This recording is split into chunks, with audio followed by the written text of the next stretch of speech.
So somehow today we have 3 major events on one day. It wasn't supposed to be like that, but somehow, because Gundicha Marjana should come on the Pratipad, and today's Amavasya, which is Bhakti Vinod's Disappearance Day, and Gadadhar Pandit's Disappearance Day. But somehow the Pratipad has disappeared because tomorrow's Dvitiya, Rath Yatra. So Gundicha Marjan has come on the same day. So somehow we'll try to do justice to all 3.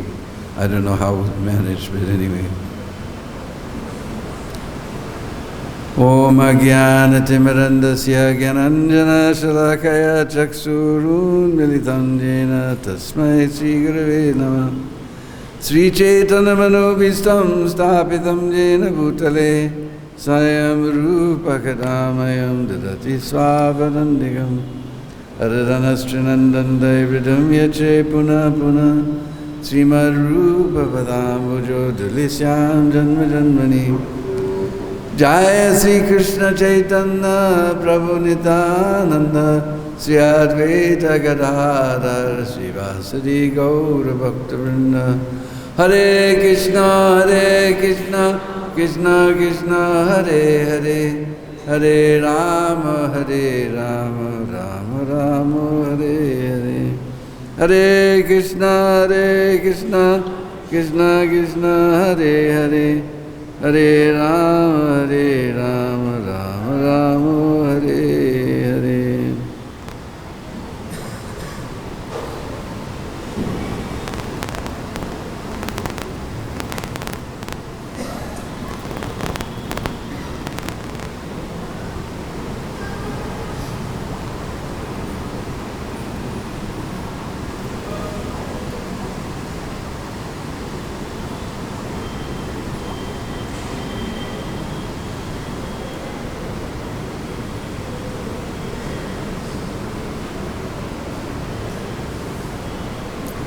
Sri Gundicha Mandiram Atma Vrindai Samarajam Sharatanta Sagora Swachita Vachachitalam Ujvalam Cha Krishna Upaveshopaya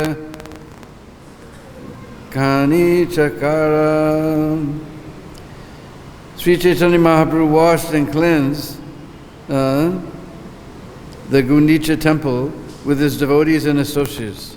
In this way he made it as cool and bright as his own heart, and thus he made the temple a befitting place for Sri Krishna to sit. Jaya Jaya Gaura Chandra Jaya Nityananda Jaya Dvaita Chandra Jaya Gaura Bhakta Vrinda.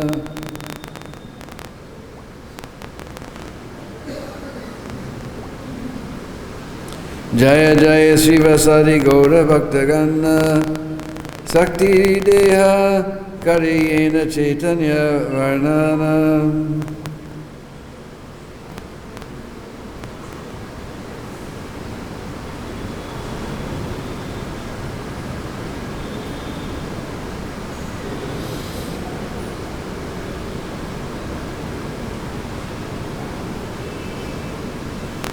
The next day, early in the morning, the Lord took his personal associates with him and with his own hand smeared sandalwood pulp on their bodies. He then gave each devotee a broom with his own hand, and taking all of them personally with him, the Lord went to Gundicha. In this way, the Lord and his associates went to cleanse the Gundicha temple. At first, they cleansed the temple with the brooms. The Lord cleansed everything inside the temple very nicely, including the ceiling. He then took up the sitting place, Singhasan, and cleansed it again and again, and put it in its original place. The Lord and his companions cleansed and swept all the temple's buildings, big and small, and finally cleansed the area between the temple and the Kirtan hall. Indeed, hundreds of devotees were engaged in cleansing all around the temple, and Sri Chaitanya Mahaprabhu was personally carrying out the operation just to instruct others.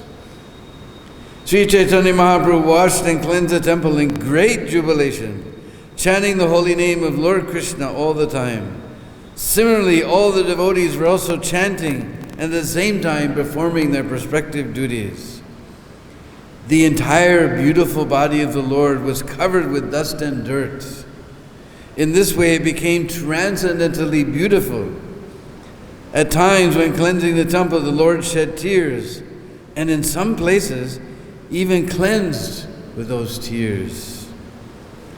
After this, the place where the Lord's deity food was kept, Bhoga Mandir, was cleansed. Then the yard was cleansed, and then all the residential quarters, one after another. After Sri Chaitanya Mahaprabhu collected all the straw, dust, and grains of sand in one place, he gathered it all in his cloth and threw it outside. Following example of Sri Chaitanya Mahaprabhu, all the devotees in great jubilation began to gather straws and dust with their own cloths and throw them outside the temple. The Lord then told the devotees, "I can tell how much you have labored and how well you have cleansed the temple simply by seeing all the straw and dust you have collected outside." Even though all the devotees collected dirt in one pile, the dirt collected by Sri Chaitanya Mahaprabhu was much greater.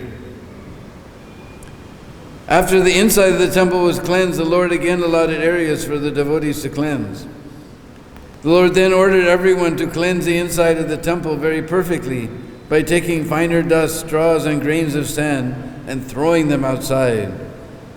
After Sri Chaitanya Mahaprabhu and all the Vaishnavas cleansed the temple for the second time, Sri Chaitanya Mahaprabhu was very happy to see the cleansing work. While the temple was being swept, about 100 men stood ready with filled water pots, and they simply awaited the Lord's order to throw the water from them.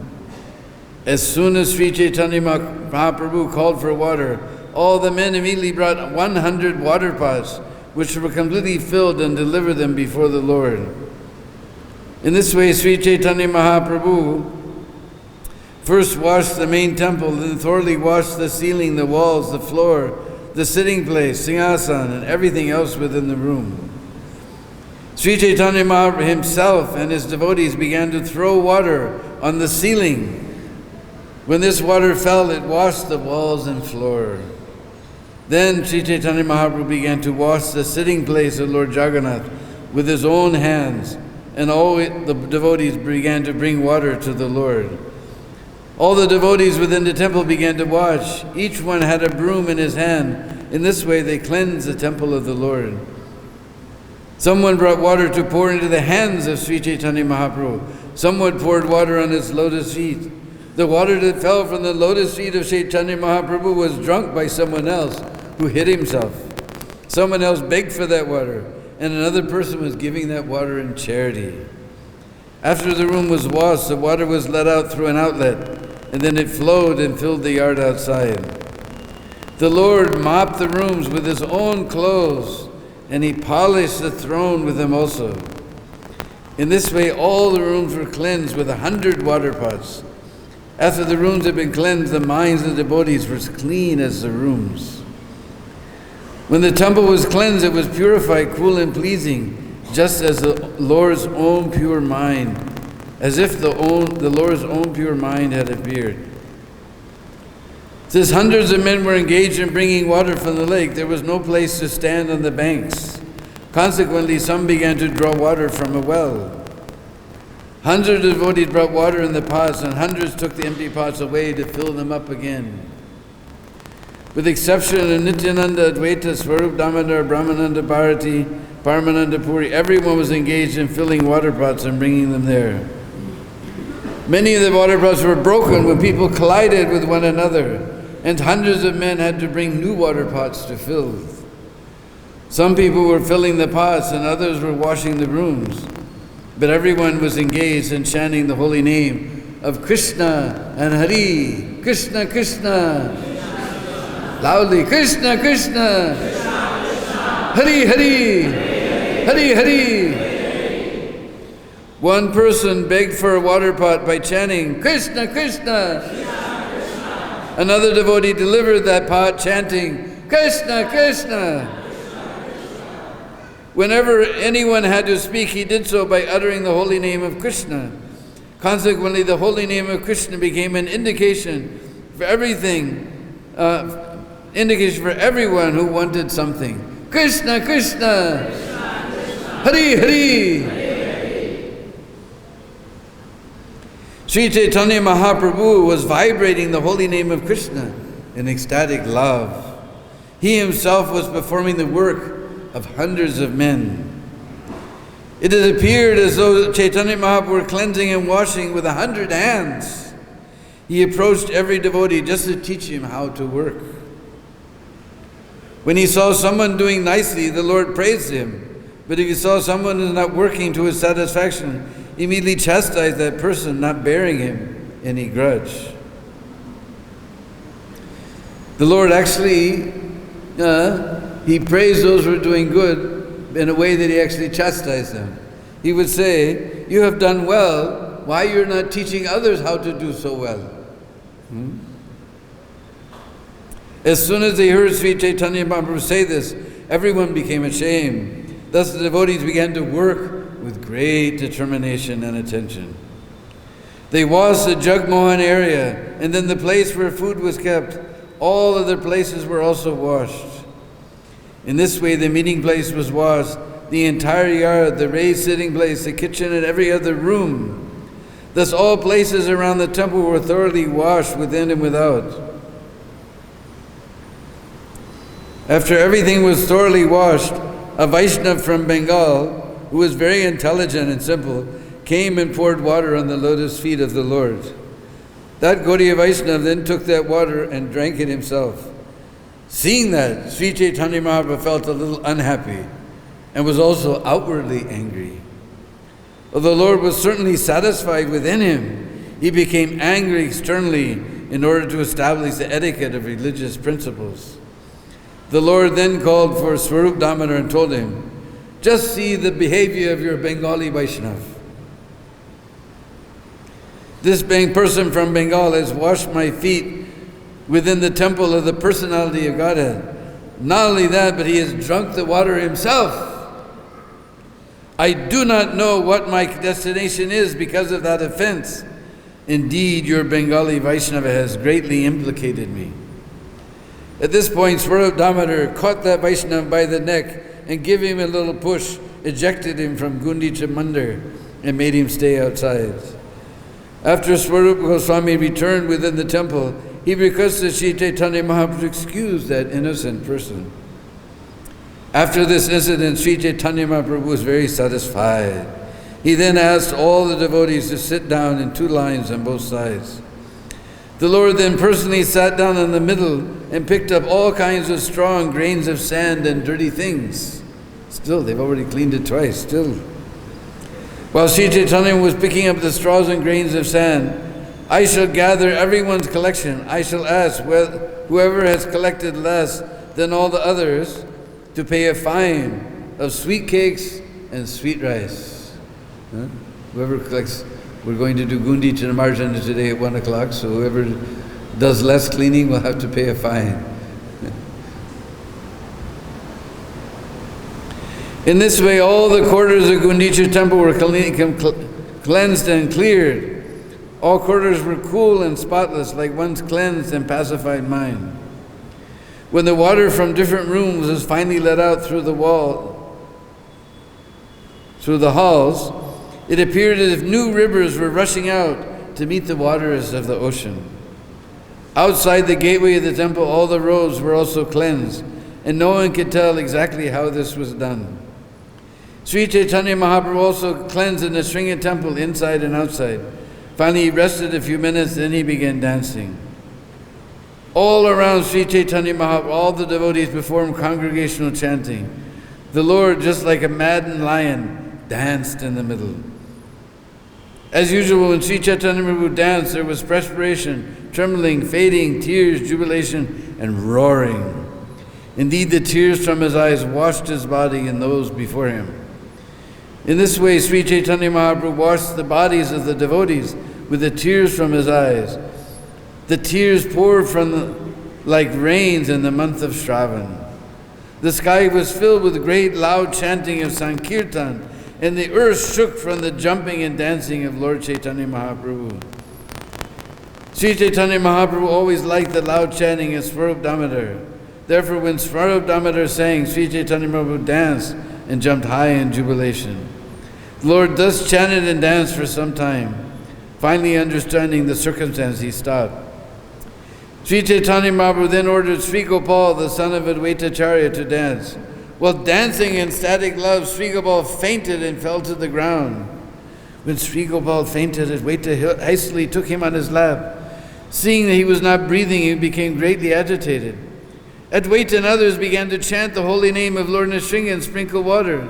The roaring of the chant was so great it seemed to shake the entire universe. When the boy did not regain consciousness after some time, Advaitacharya and other devotees began to cry. Then Sri Chaitanya Mahaprabhu placed his hand on the chest of Sri Gopal and said, Gopal, stand up, Utto, Utto. As soon as Gopal heard the voice of Sri Chaitanya Mahaprabhu, he immediately came to his senses. All devotees then began to dance, chanting the holy name of Lord Hari. This incident has been described in detail by Vrindavan Thakur, therefore I have described it only in brief. After taking rest, Sri Chaitanya Mahaprabhu and all the devotees departed to take their baths. So this is the description of Gundicha Marjana.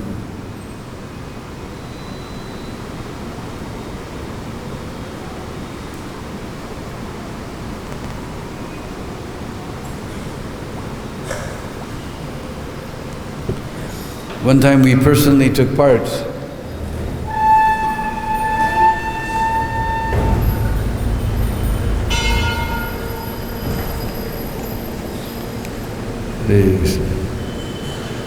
What year was that, Pundrik? 93 or 92? We've forgotten. Anyway, one of those, first time that Rath Yatra was ever on TV. Pundrik and myself and some other devotees, we went to Puri.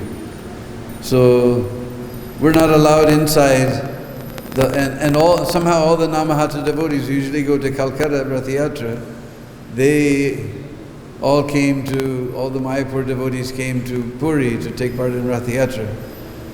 So there was Bhadra, what is his name?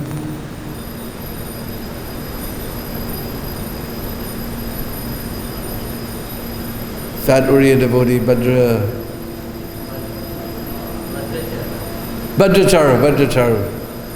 So he decided to arrange all of the Mayapur Namahata devotees, all these ISKCON devotees together to go to Gundicha and do Gundicha Marjana. Now, they don't allow, although Chaitanya Mahaprabhu himself was white, golden in complexion, they don't allow golden complexion devotees to enter. So I told Charu that you arrange some buckets and some brooms and we'll wash the entranceway because we can't go inside. But Lord Jagannath has to go through the entrance and it's filled with trash and plastic and everything and garbage and sand. Just bring us some brooms and some buckets. So all the other devotees, they all went inside and we were outside sweeping all the sand off of the walkway and bringing buckets of water and splashing it everywhere and having grand old time doing Gundicha Marjana. And we'd sweep up all this dirt, and then pick it up with our hands. And the Bengali devotees, pilgrims, they were so impressed, they would grab the brooms out of our hands and they would grab the dirt from our hands, and we had a big pile where we burned up all the trash and everything, and they would take the buckets out of our hand and throw the water. And we had cleaned out, the whole entrance was perfectly clean. Because we saw all the pilgrims are coming, they had a little chai cup full of water and about 2 sticks to represent their broom. They were all going inside, They would stop and take the brooms out of our hands and take the buckets out of our hands. So in this way one year we were, at least Pundrik and I and a few other devotees, we were fortunate to at least do Gundicha Marjana outside the temple. Here's that Mahaprabhu also cleaned outside the temple. Ordinarily everybody just wants to run inside, and where the Singhasan is, they pour the little chai cup of water and 2 little sticks of a broom, they sweep.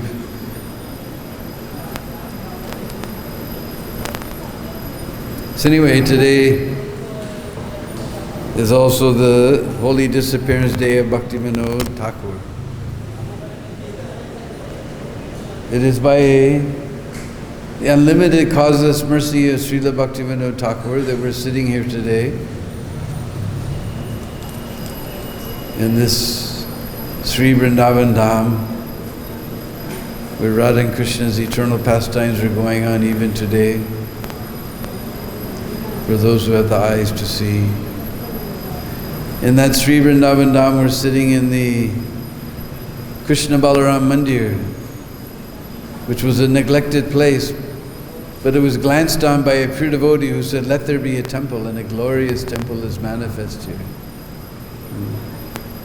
The most beautiful temple in whole Sri Vrindavan.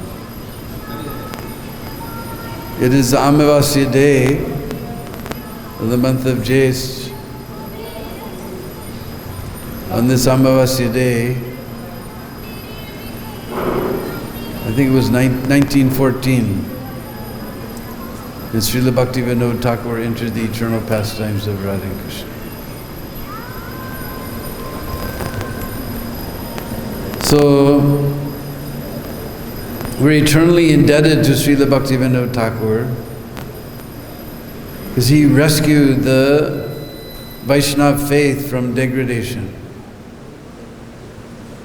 Nobody who was intelligent paid any attention to the teachings of Sri Chaitanya Mahaprabhu because it had become degraded. People were thinking this is a religion where we can perform sex. This is a religion where you can go chanting on the street and beg money and live at the expense of society. People thought Vaishnava just meant somebody who's beggar living at the expense of society.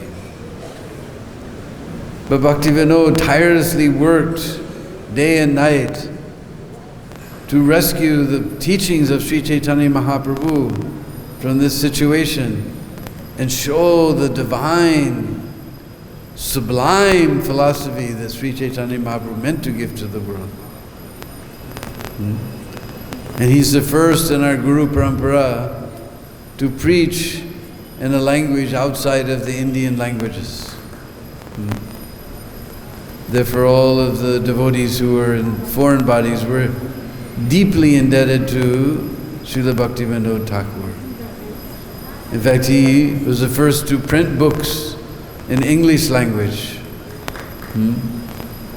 His one book, Lord Chaitanya, His Life and Precepts, reached McGill University in 1896, which also happened to be the birth year of our Divine Master, Srila Prabhupada. So this is very indicative. That year of Prabhupada's appearance, his book, English book, reached the shores of the English-speaking world.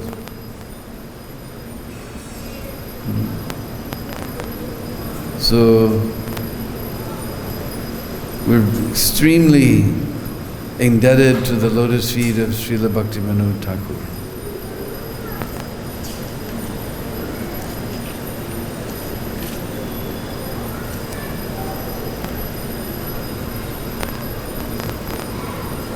So Bhakti-Vinod Thakur, he was born into opulent circumstances in the year of 1838.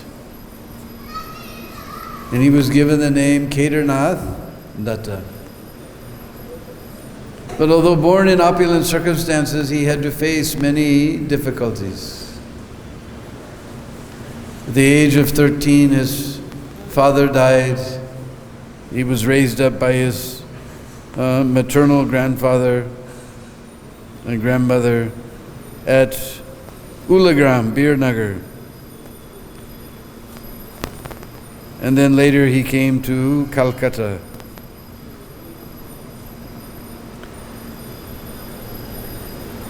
While he was staying in Calcutta, he had a very famous, was it grandfather? Let's see. Grandfather, paternal grandfather, Raj Ballabha Datta, who lived in Puri, and he was known as a great ascetic. He had retired and performing penance and austerities and studying the scriptures. He was a mystical type of person. He could understand the time when he would leave his body.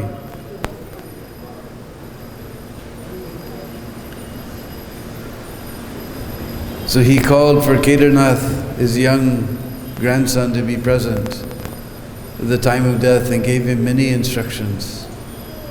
And then by his own sweet will, he left this world. And he specifically mentioned that in Orissa there was many lands owned by him.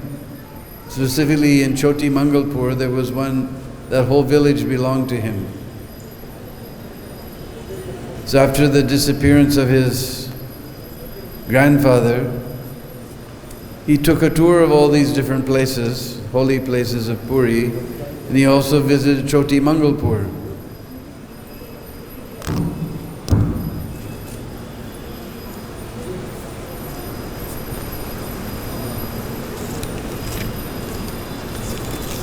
And then he wrote a book mentioning all the different ashrams in Orissa. He says, I have a small village, Choti Mangalpur, in the country of Orissa, of which I am the proprietor.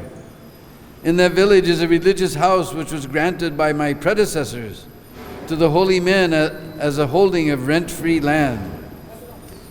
The head of the institution entirely gave up entertaining such men as chance to seek shelter on a rainy night. This came to my notice, and I administered a severe threat that his lands would be cruelly resumed if in the future complaints of inhospitality were brought to my knowledge. So even as a young man, he was very powerful. He chastised his fellow like anything.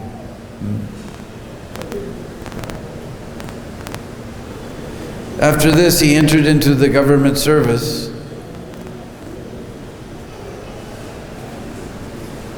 and was transferred to Bengal.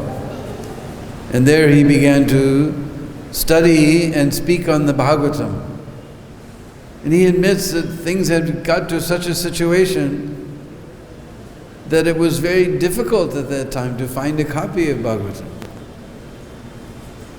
We can't imagine now. Now devotees are running all over the world with book bags full of Bhagavatams and placing them in the hands of people in the airports and on the streets and parking lots. Bhagavatam is everywhere, but there was such a time when there was not available. With great difficulty he got and he began to study and he understood the deep truth of the Bhagavatam. And his lectures attracted thousands of people. From there he was transferred, from Bengal he was transferred to Champaran. And there was a Brahmadaitya who lived in a banyan tree. So one fellow came begging alms to Bhakti Vinod. He said, all right, I will give you alms, but you take the Bhagavatam and sit under that banyan tree and recite the entire Bhagavatam. A Brahmadaitya is a type of ghost. After 1 month, he completed the Bhagavatam, and that tree crashed to the ground, and the ghost was gone forever. All the citizens were very happy, except for a few dishonest souls who were worshipping that ghost in that tree. Next, Bhakti-Vinod moved to Puri, where he was appointed as deputy magistrate. Now this was amazing, magistrate or deputy magistrate. In British times, this was only for Britishers, but Bhakti-Vinod was so efficient that even the Britishers appreciated him and they gave him such a high post. And there were many practices that were not going on well within the temple, and Bhakti-Vinod Thakur got rid of all the irregular practices, and he brought the times for offerings, they were also irregular, to a very, very punctual time. Then there was one fellow, the government asked him to look into the case of this ISKCON. He was claiming to be the incarnation of Mahavishnu, and that he was going to throw all the Britishers out of India. So because the British were ruling, this was very dangerous for them. But Bhaktivinoda Thakur wasn't so interested in helping the British as quelling down people who claim to be God. This is very common, especially in this Kali Yuga. People are always claiming to be God or incarnation of God. I was this one, I was that one, now I've come as this one.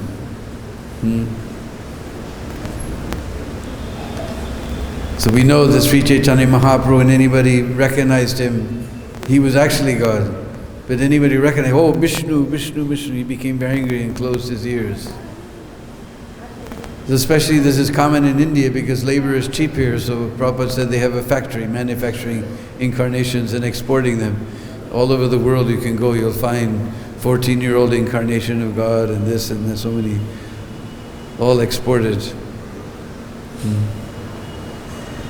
So Bhaktivinoda entered that village with some policemen, and without even any introduction, ISKCON said, Bhaktivinoda, I guess that time he was known as Kedarnath. Kedarnath, you had better leave here. He didn't even know, he hadn't even been introduced, but he knew his name. And he was in plain clothes, the policemen were also in plain clothes. But Bhaktivinoda told the police to arrest him, and then he began to show some mystical tricks. So the police were frightened. So Bhaktivinoda grabbed him himself.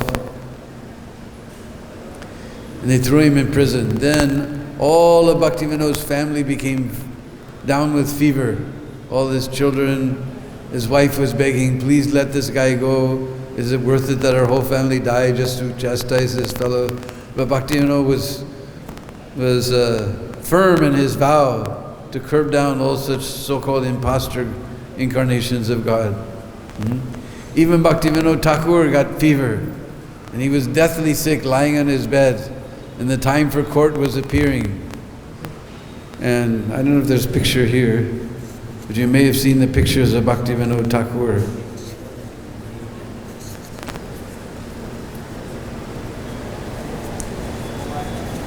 No, there's no picture. We may have seen very robust, handsome, with this very nice Puri type of cap, very nicely dressed, very handsome, robust fellow. But he was lying on the bed, burning with fever. The time for the appearance in court was coming. Everybody was sitting in the court. Suddenly the court doors burst open and Bhaktivinoda walked in. He sat down and gave his ruling that this fellow is an impostor God and he's creating trouble. He should be thrown in jail. Then immediately that fellow, he began to put sparks from his hair. But there was one Britisher there.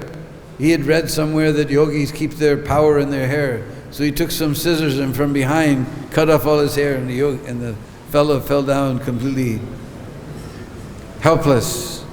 And then he was thrown in jail. And Bhaktivinoda's family was free from fever, and later, because now he was so weak, he finally left his body. Then there later was a Balaram incarnation, impostor. Bhaktivinoda cut down all such impostors.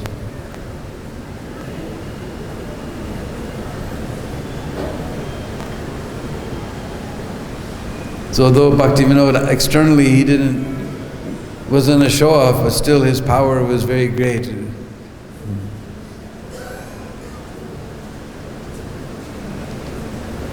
And in Puri, then he began to publish. One of the first books he published was Kalyana Kalpataru, from which this Biba Bari Shesha, which we sing every morning here in Vrindavan. This is practically on the same level as the works of Narottam Das Thakur. Not practically, it's on the same level. The works of Narottam Das Thakur, and all of these songs, Narottam songs and Bhaktivinoda songs, we know were very dear to our Prabhupada. And then he started his Sajjana Tosani, the satisfaction of the pure devotees. And the educated society was very pleased to receive this magazine, Sajjana Toshini, every month when it was published. And then he published Sri Krishna Samhita, which our Pundarik has also published in English, translated by Bhumipati and published and edited by our Pundarik Prabhu. And he was working tirelessly.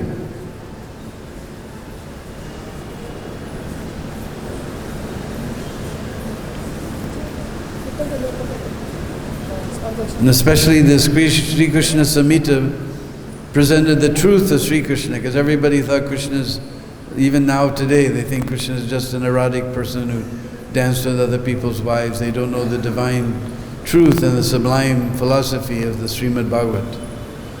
So, Bhaktivinoda established Sri Krishna as the Parabrahm, the Supreme Personality of Godhead, the Absolute Truth.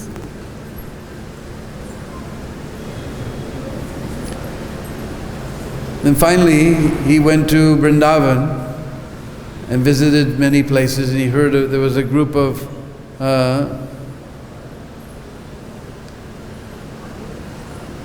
powerful bandits called Kancharas, and they were spread out all over the roads.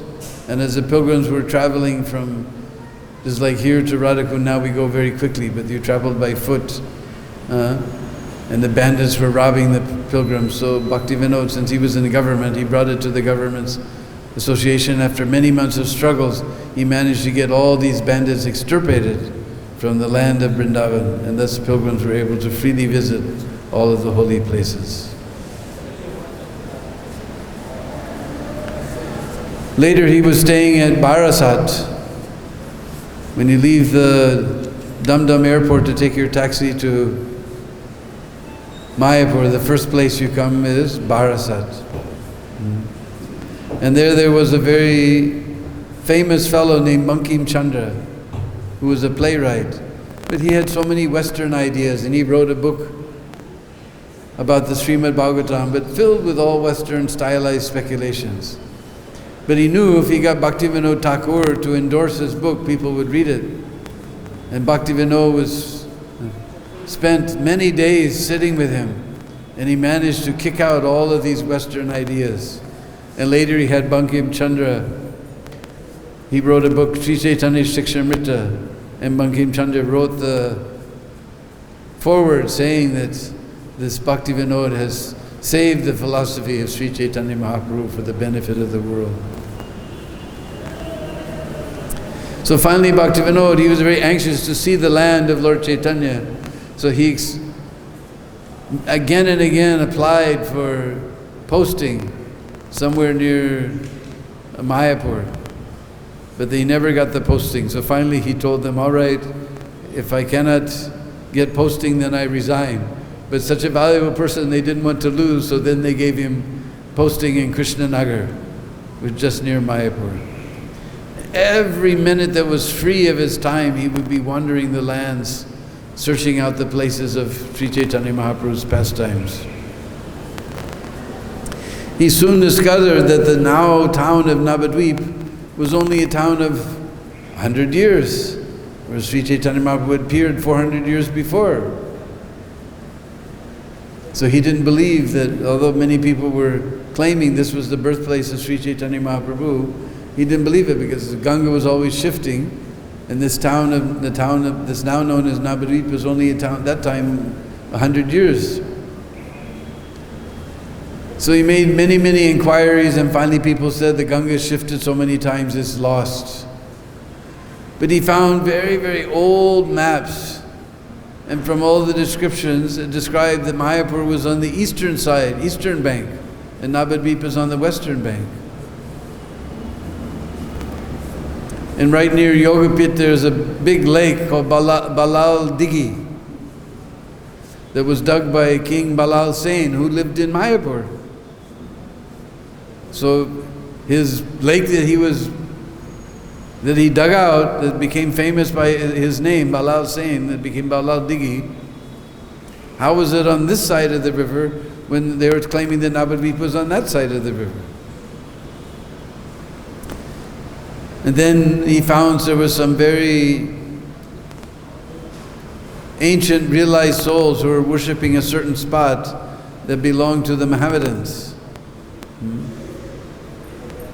So Bhaktivinoda Thakur was certain that this was the place, but he wanted to get confirmation from his, that time he was the Siksha disciple of Jagannath Das Babaji Maharaj. And that time Jagannath Das Babaji, he was so old he had to be carried in a basket. And he had his, I can't remember the name of his servant carrying him in his, they brought him to that place. Only tulsi grew there. The Mohammedans were upset. They wanted to grow rice, but only tulsi growed on that place. And they brought Jagannath Das Babaji, who had to be carried in a basket. He couldn't even walk. He couldn't even hold his head up. Even his eyelids, when he went to see, had to pull his eyelids up to see.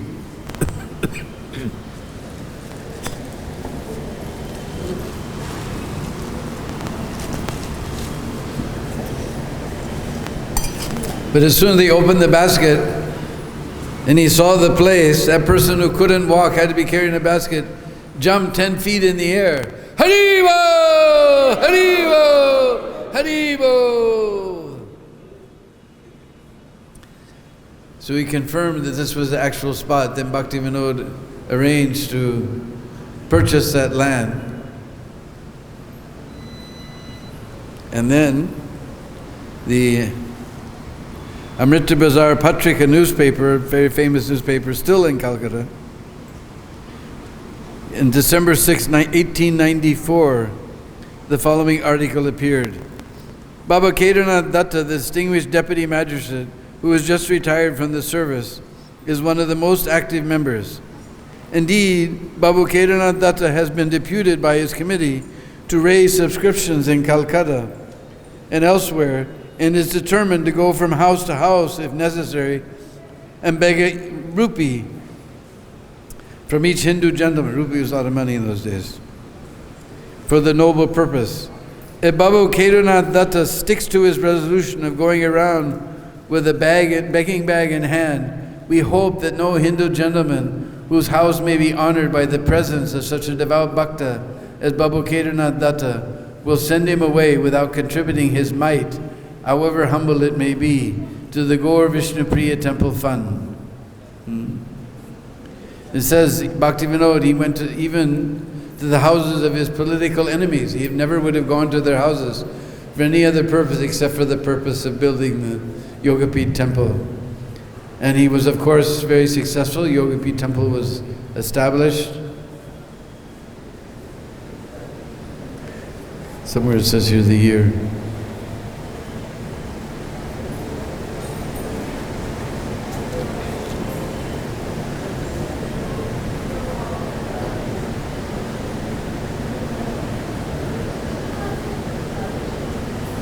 Anyway, somewhere around that time, 1886, 95 and 96.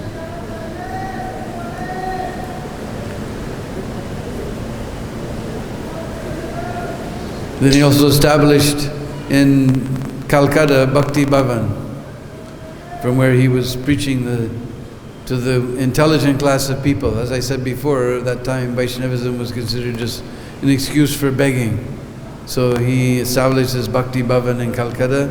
He established the Visvaraja Sabha, Vaishnava Visvaraja Sabha. And many eminent persons became involved with his Sabha.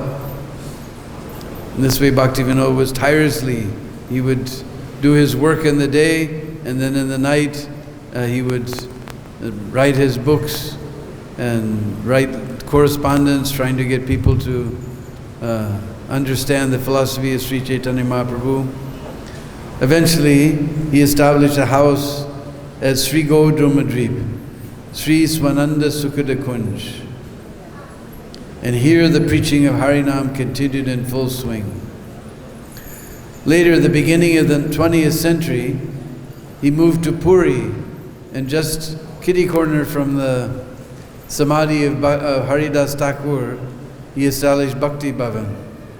And now ISKCON managed, that was completely captured by so many encroachers, but somehow the devotees managed to get that place, get rid of all the encroachments. Unfortunately, they smashed the original Bhakti Bhavan just to build a restaurant. So everybody's upset about that, but at least we have that place where Bhakti Vinod stayed, did his bhajan. And finally, in the year 1910, at Bhakti Bhavan he used to meet so many people, used to come from all over India to meet him and get blessings and spiritual instruction from him. And finally in 1910 he shut himself up and remained in complete samadhi on the pastimes of the Supreme Personality of Godhead. And on this day, this Amavasya day of the month of Jyesht in 1914, Bhaktivinoda entered into the eternal pastimes of Radha and Krishna. So we have a few minutes left. Today is also the disappearance of Gadadhar Pandit. We know in the Panchatattva, Sri Krishna Chaitanya Prabhu Nityananda Sri Advaita Gadadhar Srivasadi Gaur Bhakta Vrinda. The Lord Chaitanya revealed himself in 5 features. 3 are the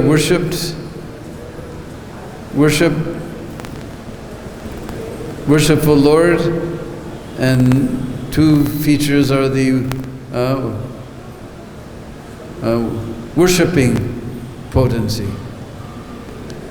So we know Chaitanya Mahaprabhu, he's Swayam Bhagwan, Sri Krishna Chaitanya, Radha Krishna Naihanya. Then Nityananda Prabhu is his first extension, Balaram, and Advaita Prabhu is sometimes said to be expansion of Mahavishnu, sometimes Sadashiv. Then Gadadhar, he's Shakti Tattva. He represents Srimati Radharani. And then Srivas represents the devotee. So Shakti and the devotee, they're both, that's Jiva Tattva, they're both worshipping the Lord, whereas Mahavishnu, Balaram and Lord are the worshipable lordships. So we know internal potency means Srimati Radharani, but Radha Bhava Duti Suvalitam Nomi Krishna Sarupam. Sri Chaitanya Mahaprabhu has taken the bhav of Radharani and duty complexion. So Gadadhar is like empty shell. We always see that Radharani, she's always in very Bhama, feisty type of mood, very hot-tempered. But Gadadhar Pandit, he's very meek and humble. Because now that bhav has been taken by Chaitanya Mahaprabhu, so only empty shell is there of Radha. And we see he's always very submissive and he never speaks up to the Lord. In fact, my part in the great Chaitanya Charitamrita marathon one time, I was president of Portland, Oregon. We went down south to California, to LA. And I was innocently walking down the street and Jadharani came out and said, "Hey you, come here, we need you." And they had me pose for different pictures for, because the artists were there in a big marathon. So one of the pictures was when Chaitanya Mahaprabhu was leaving Puri to go back to Vrindavan, I believe. Gadadhar Pandit had taken Kshetra sannyas and he wanted to go, but Mahaprabhu stopped him. So Mahaprabhu's standing in the boat and he's motioning like that, taking back to Puri. So that was me. They took a picture of me motioning like this, standing in the middle of a boat. And then Gadadhar Pandit, he's fainting. And Jadharani wasn't satisfied. They had to take the picture many times by fainting like this. Finally they got a fainting Gadadhar. So, and one interesting thing, because Gadadhar was worshipping Tota Gopinath. And I always heard that it was because Gadadhar in his old age, he couldn't reach to put the garland that Tota Gopinath sat down. But Bhakti Purushottam Swami, who's very learned in all these things, actually, he said Gadadhar and Mahaprabhu were classmates, so they weren't, he wasn't that old, but he couldn't maintain himself after Mahaprabhu left this world. He left this world and gave over the service to Mama Thakur. And it was Mama Thakur who was very old. He was Mama, he was the older uncle. So when he was unable, then Tota Gopinath sat down. Well, I'd always heard it was Gadadhar, but Bhakti Purushottam Swami during Navadi Mandal, not Navadi, Puri Mandal Prakama, Sri Kshetra Mandal Prakama. He told us this story. But anyway, that very beautiful deity is there of Gadadhar Pandit in Puri. Tota Gopinath, very enchanting. And one of the versions of Mahaprabhu's disappearance that he merged into that deity. They say there's a little crack in his leg. Sometimes you can see golden crack where Lord entered into the deity of. But anyway, we have been given specially this Pancha Tattva mantra, Sri Krishna Chaitanya Prabhu Nityananda, Sri Advaita Gadadhar, Srivasadi Gaur Bhakta Vrinda. And in the purports, Prabhupada very emphatically explains that we should chant this mantra. Specifically, we should chant this mantra before we chant Hare Krishna, because we can get rid of all of our offenses by chanting this mantra. And he said people make up different mantras. Sri Krishna Chaitanya Prabhu Nityananda Hare Krishna Hare Ram Sri Radhe Govinda. He said they can chant according to their way, but the authorized way is to chant Sri Krishna Chaitanya Prabhu Nityananda Sri Advaita Gadadhar Srivasadi Gaur Bhaktivinoda. So we should chant all these 5 names and become purified to chant the holy name properly. So we've run out of time. If anybody has any questions, we can entertain a couple of questions. And then, since we're fasting today, and this afternoon, usually we do the Puspanjali at 1 o'clock, but 1 o'clock when temple closes, we're going to do Gundi Chamarjanam, cleaning all the way up. He said the Lord was throwing water all the way up to the ceiling, so I don't know if we're going to do that, but anyway. So we're going to have our Puspanjali now.